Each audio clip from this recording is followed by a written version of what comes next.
Hello viewers, আমার বুলুডিং এর বাচ্চাগুলা এই বাচ্চাটা কালকে ফুটেছে। এর বয়স 1 দিন আর এটার বয়স হলো 2 দিন। তো দেখুন ভিউয়ার্স, আমি এখানে পানির জন্য টাইল ব্যবহার করেছি, কারণ পাখিরা ভিজে গেলে তাদের ঠান্ডা লেগে যেতে পারে।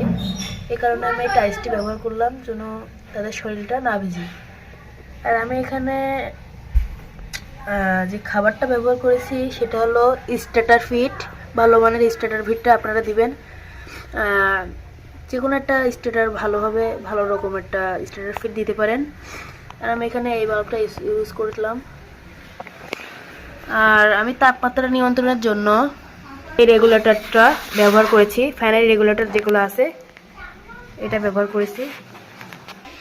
ভিউয়ার্স, আপনারা যে ব্লুডিং এর বাল্বটা ইউজ করবেন এটা একটু কর্নারের দিকে দেওয়ার চেষ্টা করবেন, কারণ পাখিদের যখন গরম লাগবে তখন তারা সময় যে এই পাশের দিকে সরে যাবে, এবং যখন ঠান্ডা লাগবে তখন এই যে লাইটের মাঝখানে চলে আসবে। সেজন্য আপনারা একটু কর্নারে দেওয়ার চেষ্টা করবেন।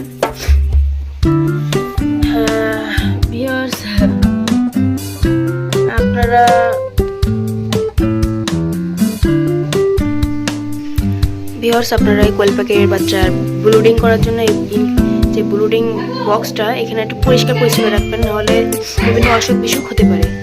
ভিউয়ার্স, সাবস্ক্রাইব করে দেবেন। ভিউয়ার্স, এই পর্যন্ত ভিডিওটা।